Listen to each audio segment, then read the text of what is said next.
What is up, guys? It's the JT NBA Report here, back with my 2018 through 2019 NBA season preview. And today we are here with my number 26 ranked team, the Orlando Magic. So the Magic have really been in a state of limbo since the Dwight Howard trade. I really don't think I need to go into that because it's been covered to death. And unfortunately, they've really only drafted two players who have been, I guess, game changers in the long run. The real game changer is now in Indiana and is an all-star. And the other one is a decent player, but not quite an all-star player, but we'll get to him a little later. But look at what they did in the offseason. In the draft, they got Mo Bamba. And I think this is actually going to be a pick that will work out well for them. A lot of people were talking about Mo Bamba's size and length, and that gives him an upside because that gives him a ton of potential. If he can find out how to use that length to his advantage, he can become one of the best centers in the league. And I personally think he will. If there's going to be a place that is going to draft a big man that has potential to be the next all-star big man in the league, it's going to be the Orlando Magic. Shaq and Dwight, two game-changing centers, came from the Magic. And, we'll see how Mo Bamba does. In the draft, I also got Melvin Frazier and Justin Jackson.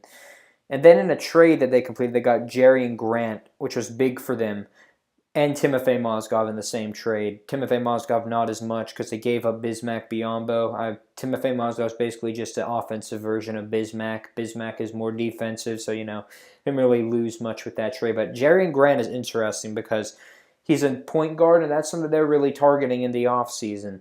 Now, as I'm recording this, there has been no Isaiah Thomas news, but I expect that one of the teams that Isaiah Thomas is looking at is the Orlando Magic, so it remains to be seen whether or not he will end up on there. But an Isaiah Thomas signing is not going to affect the Orlando Magic that much. And then, of course, the player I was referring to, the second guy they hit on in the draft was Aaron Gordon. And, Aaron Gordon is a good player. He can shoot some. He's crazy athletic, but I don't really think he's in that tier of, a perennial all-star.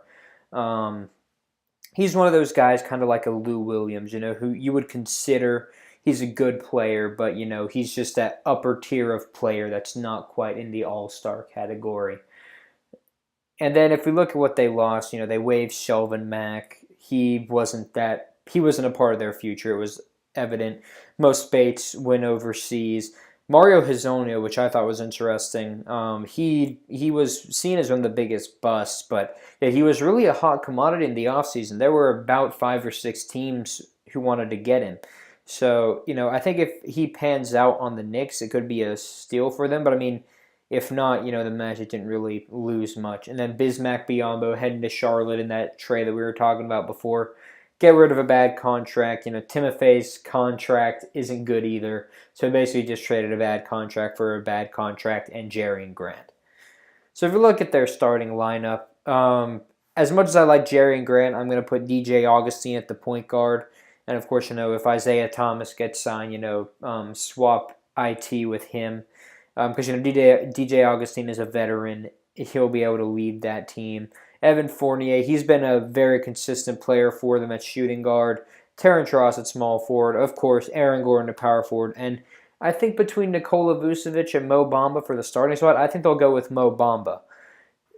Because if he really has potential that a lot of people think and that the Orlando Magic thought, considering they had 3 or 2 other centers when they drafted him, they're going to want to see if they can develop that right away.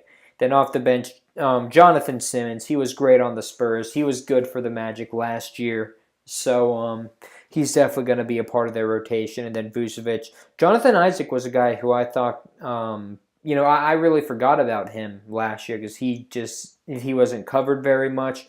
And, hopefully he'll be able to have a bounce back year this year where, he plays very well because, he had a ton of potential coming out of Florida State, and I really hope that, that'll be able to shine through in the end. So the thing I look out for is a Nikola Vucevic trade. It's been heavily rumored. There are a couple teams that would line up to get his services. He's a good offensive big man. And, the Magic, they've had him for a couple seasons. He's been good for him, but he's never been great. At some time, he was, for 2 seasons almost. He was in that conversation, kind of like I said about Aaron Gordon, where he was good enough to potentially make an all-star team, but never could. But now he's really out of that conversation. So, I would not be surprised if he gets shipped off. So look out for that. Because again, the future of this Magic team is Mo Bamba, Aaron Gordon, and I guess Evan Fournier to some degree. And Jonathan Isaac, of course. But anyways, guys, this has been the JTNBA Report. Next time, we'll be going over my 25th ranked team. I'll see you guys then.